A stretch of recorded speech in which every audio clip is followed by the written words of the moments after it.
वायनाड संसदीय सीट के लिए प्रियंका गांधी वाड्रा ने किया नॉमिनेशन। राहुल गांधी, सोनिया गांधी और मल्लिकार्जुन खड़गे भी रहे मौजूद। वायनाड में प्रियंका गांधी ने नामांकन से पहले सभा को किया संबोधित। कहा, पहली बार खुद के लिए प्रचार कर रही हूं, नई यात्रा में जनता मेरी मार्गदर्शन। प्रियंका गांधी बोली, मेरे भाई ने नफरत के खिलाफ यात्रा की, मौका देने के लिए खड़गे जी का धन्यवाद। रैली को संबोधित करते हुए बोले राहुल गांधी वायनाड से 2 सांसद हैं, एक आधिकारिक सांसद और दूसरा अनौपचारिक सांसद। वायनाड में कांग्रेस प्रत्याशी प्रियंका गांधी का रोड शो, राहुल गांधी भी रोड शो में शामिल।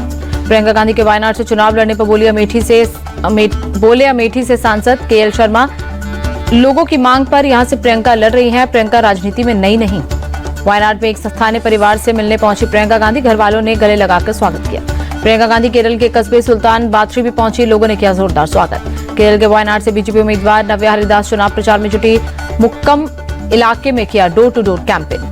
महाविकास अघाड़ी में सीट बंटवारे पर अब भी कांग्रेस और उद्धव ठाकरे उद्धव में गतिरोध जारी। सूत्रों के मुताबिक 100 या उससे ज्यादा सीटों की डिमांड पर अड़े उद्धव। एनसीपी अजीत पवार गुट ने जारी की विधानसभा चुनाव के 38 उम्मीदवारों की लिस्ट। बारामती से चुनाव लड़ेंगे अजीत पवार। महाराष्ट्र की येवला सीट से छगन भुजबल लड़ेंगे चुनाव। पर्ली से धनंजय मुंडे, आंबेगांव से दिलीप वलसे उम्मीदवार। एनसीपी अजीत गुट की पहली लिस्ट में 6 नए नाम। लिस्ट में 5 ओबीसी प्रत्याशी, 2 मुस्लिम और 4 महिलाओं को भी मिले टिकट। महाराष्ट्र विधानसभा चुनाव के लिए शिवसेना शिंदे गुट ने जारी की 45 उम्मीदवारों के नाम की पहली लिस्ट। कोपड़ी पाचपा खाड़ी से चुनाव लड़ेंगे सीएम एकनाथ शिंदे। शिवसेना ने सावंतवाड़ी से दीपक केसरकर को मैदान में उतारा। परांडा से तानाजी सावंत और दापोली से योगेश रामदास कदम को मिला टिकट। शिवसेना ने रत्नागिरी से उदय सावंत और दरियापुर से आनंद राव का नाम जारी किया। मुक्ताई नगर से चंद्रकांत पाटिल लड़ेंगे चुनाव। महाराष्ट्र के वाशिम से बीजेपी के पूर्व विधायक राजेंद्र पाटनी के बेटे ज्ञायक पाटनी ने किया शक्ति प्रदर्शन। बीजेपी से टिकट नहीं मिलने पर जताई नाराजगी। लखनऊ में पार्टी कार्यालय के पास अखिलेश यादव के जन्मदिन के मौके पर लगे पोस्टर पर लिखा है 27 का सत्ताधीश। 2027 में होना है यूपी विधानसभा का अगला चुनाव। सपा के पोस्टर पर बीजेपी ने ली चुटकी। प्रवक्ता राकेश त्रिपाठी बोले, सपा के सपने शेख चिली जैसे जाति मजहब के समीकरण से सपने साकार नहीं होते। जम्मू कश्मीर के राज्यपाल मनोज सिन्हा ने तय की विधानसभा स्पीकर के चुनाव की तारीख। 4 नवंबर को सुबह 10:30 बजे होगा चुनाव। एमपी के रीवा में क्षेत्रीय उद्योग सम्मेलन पर बोले सीएम मोहन यादव। कहा, मध्य प्रदेश में बहुत संभावना है, निवेशकों के साथ बातचीत से 3.25 लाख रोजगार के अवसर बने। वक्फ बोर्ड पर बोले केंद्रीय मंत्री सुकांत मजूमदार। कहा, हमारी सरकार वक्फ बोर्ड के अंदर हो रहे अन्याय को दूर करने का प्रयास कर रही है। बेंगलुरु में कांग्रेस में शामिल हुए पूर्व मंत्री और बीजेपी नेता सीपी योगेश्वर, उप मुख्यमंत्री डीके शिवकुमार भी की मौजूदगी में हुए शामिल। बिहार विधानसभा उपचुनाव में जनसुराज पार्टी ने अपने 2 उम्मीदवार बदले। भोजपुर के तरारी से किरण सिंह होंगी candidate. Lieutenant general SK Singh का नाम मतदाता सूची में नाम नहीं होने से टिकट कैंसिल। खतरे में कांग्रेस नेता इमरान मसूद की संसद सदस्यता। कोर्ट ने पीएम मोदी पर 10 साल पहले दिए बयान मामले में चार्ज किया फ्रेम। गिरिराज सिंह की हिंदू स्वाभिमान यात्रा के दौरान बीजेपी सांसद प्रदीप कुमार सिंह का विवादित बयान। अररिया में रहना है तो हिंदू बनना होगा। प्रदीप कुमार सिंह का वीडियो सोशल मीडिया पर वायरल। प्रदीप कुमार के लोगों से अपील, विवाह के समय अपनी जाति और परिवार खोजकर शादी करिएगा। आरजेडी नेता तेजस्वी यादव ने प्रदीप कुमार सिंह के बयान को बताया सीमांचल में दंगा भड़काने की साजिश। कहा, नीतीश कुमार गोडसे के वंशजों को बढ़ाने का काम कर रहे हैं। प्रदीप कुमार सिंह के बयान पर आरजेडी प्रवक्ता मृत्युंजय तिवारी ने पूछा सवाल। कहा, जेडीयू और प्रधानमंत्री बताएं, धर्मनिरपेक्ष देश में सबको रहने का अधिकार है या नहीं। केंद्रीय मंत्री गिरिराज सिंह की हिंदू स्वाभिमान यात्रा पर बोले लालू यादव। कहा, गिरिराज सिंह को इस तरह की बात करने की आदत है, हिंदू मुस्लिम सब रहेंगे। बिहार के कैबिनेट मंत्री विजय चौधरी ने प्रदीप सिंह के बयान को बताया उनका निजी बयान। कहा, बिहार में सभी जाति धर्म के लोग पूरी आजादी से जीवन बिताने के लिए स्वतंत्र हैं। ब्रिक्स सम्मेलन का दूसरा दिन आज कजान एक्सपो सेंटर पहुंचे पीएम मोदी। ब्रिक्स शिखर सम्मेलन शुरू होने के पहले राष्ट्राध्यक्षों ने खिंचवाई तस्वीर। पुतिन के एक तरफ जिनपिंग तो दूसरी तरफ थे पीएम मोदी।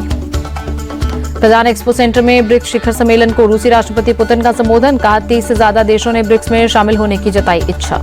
ब्रिक्स समिट के दौरान राष्ट्रपति पुतिन ने किया डिनर का आयोजन। पीएम मोदी का डिनर के मौके पर किया गर्मजोशी से स्वागत। पीएम मोदी ने डिनर के दौरान संगीत कार्यक्रम में लिया हिस्सा। राष्ट्रपति पुतिन और शी जिनपिंग समेत सभी राष्ट्राध्यक्ष रहे मौजूद। गुजरात के सीएम भूपेंद्र पटेल ने ली बीजेपी की सक्रिय सदस्यता। प्रदेश अध्यक्ष सीआर पाटिल रहे मौजूद। चेन्नई में पूर्व एआईएडीएमके मंत्री और मौजूदा विधायक आर वेथिलिंगम के कई ठिकानों पर ईडी की रेड। डीवीएसी ने पिछले महीने भ्रष्ट गतिविधियों में शामिल होने का दर्ज किया केस। दिल्ली के जामिया मिलिया इस्लामिया यूनिवर्सिटी के गार्ड ने सफाई कर्मियों को महर्षि वाल्मीकि मूर्ति ले जाने से रोका। वाल्मीकि जयंती के मौके पर यूनिवर्सिटी में था कार्यक्रम। जामिया यूनिवर्सिटी में 6 साल से मनाई जा रही है वाल्मीकि जयंती। सफाई कर्मियों ने पुलिस और यूनिवर्सिटी दोनों से ली थी परमिशन।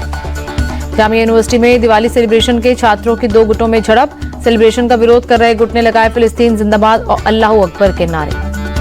दिवाली सेलिब्रेशन के लिए कुछ हिंदू छात्रों ने यूनिवर्सिटी में दीप जलाए, पटाखे फोड़े। मुस्लिम समुदाय के कुछ छात्रों ने मौके पर पहुंचकर सेलिब्रेशन का किया विरोध। सेलिब्रेशन का विरोध कर रहे मुस्लिम छात्रों ने दिए को बुझा दिया। मौके पर पहुंची पुलिस टीम को मिले बिखरे हुए दिए, दोनों गुटों को कराया शांत। जामिया की घटना पर बीजेपी सांसद मनोज तिवारी ने जताई चिंता। कहा, दूसरे की रीति रिवाजों में खलल डालने पर होगी कानूनी कार्रवाई। आम आदमी पार्टी की सरकार पर ऐसी घटनाओं को बढ़ावा देने का लगाया आरोप। सिख तीर्थ यात्रियों के लिए बड़ी खबर। पाकिस्तान से स्थित करतारपुर साहिब कॉरिडोर का एग्रीमेंट 5 साल के लिए बढ़ाया गया। 2019 में भारत के साथ हुआ था समझौता। उपराज्यपाल मनोज सिन्हा पहुंचे गगनगीर। सुरक्षा व्यवस्था को लेकर की समीक्षा बैठक। निर्माण कार्य में लगी एजेंसी के अधिकारियों और मजदूरों से की बातचीत। विवादित धर्म उपदेशक जाकिर नायक की याचिका पर सुप्रीम कोर्ट में सुनवाई। जाकिर नायक के वकील ने सुप्रीम कोर्ट से याचिका ली वापस। 2013 में जाकिर नायक ने हिंदू देवी देवताओं पर की थी टिप्पणी। देश के 5 राज्यों में जाकिर के खिलाफ केस दर्ज हुए थे। 2001 के जया शेट्टी हत्याकांड में गैंगस्टर छोटा राजन को जमानत। बॉम्बे हाईकोर्ट ने 1 लाख रुपए के निजी मुचलके पर दी जमानत। उड़ीसा और पश्चिम बंगाल में भयंकर चक्रवाती तूफान आने की आशंका। देर रात एनडीआरएफ की टीमें भुवनेश्वर पहुंची। आज सुबह भी पंजाब के बठिंडा से एक IL-76 और AN-32 विमान भुवनेश्वर पहुंचा। एनडीआरएफ के साथ साथ 150 कर्मियों और राहत सामग्री को लेकर पहुंचा विमान। दाना चक्रवात के कारण दक्षिण पूर्व रेलवे का एक्शन। एहतियातन 152 से ज्यादा ट्रेनें रद्द। बेंगलुरु के बाबू साहब पाल्या इलाके में इमारत का हिस्सा गिरा। मलबे में दबने से अब तक 6 लोगों की मौत।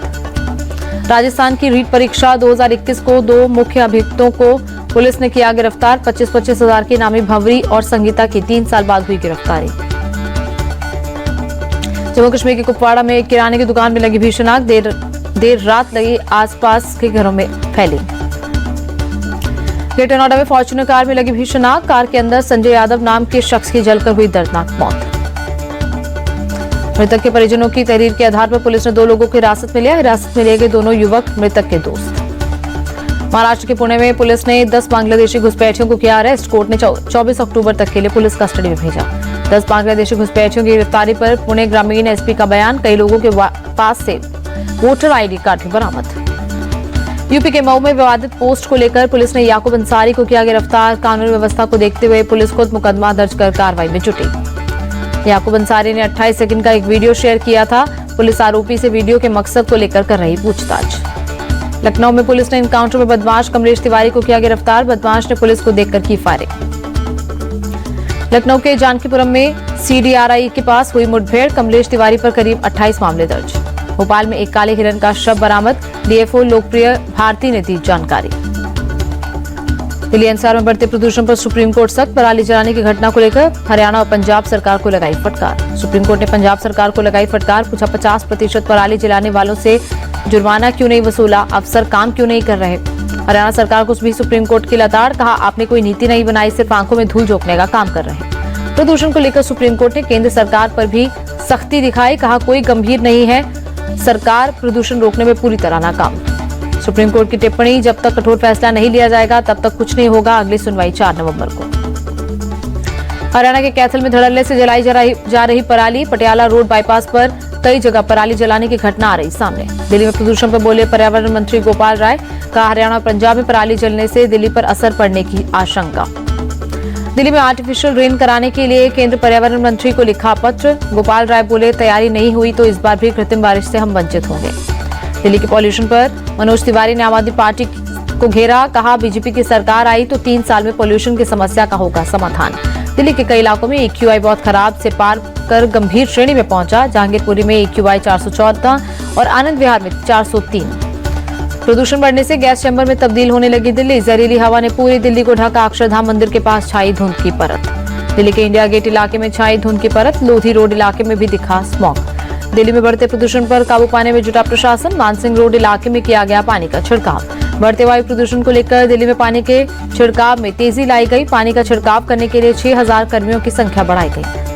दिल्ली मेट्रो के 40 से ज्यादा फेरे बढ़ाए गए। DTC की बसें भी पहले से ज्यादा चलेंगी। प्राइवेट गाड़ियों को सड़कों पर कम करने पर जोर। दिल्ली एनसीआर में दोगुना हुआ पार्किंग चार्ज। बढ़ते प्रदूषण के चलते ग्रैब 2 लागू होने के बाद लिया गया फैसला।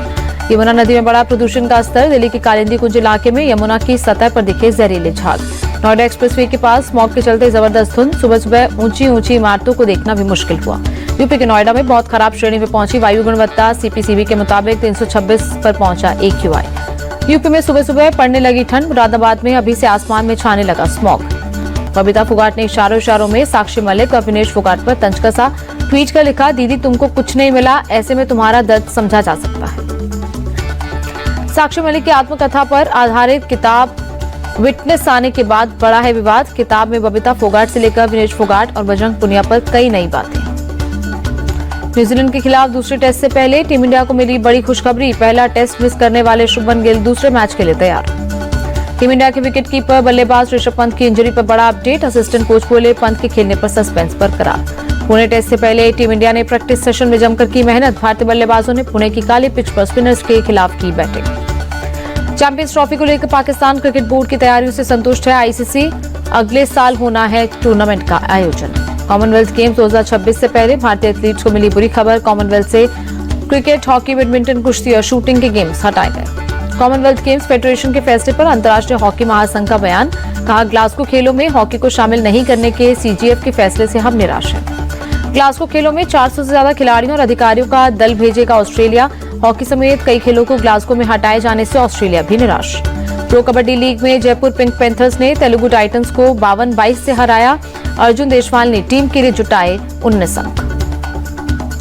Indian super league football match में उड़ीसा एफसी ने ईस्ट बंगाल एफसी को 2-1 से हराया। ईस्ट बंगाल की मौजूदा सत्र में 6 मैचों में छठी हार। उड़ीसा में चक्रवात की आशंका के कारण राष्ट्रीय जूनियर एथलेटिक्स चैंपियनशिप स्थगित। 25 अक्टूबर से होना था आयोजन।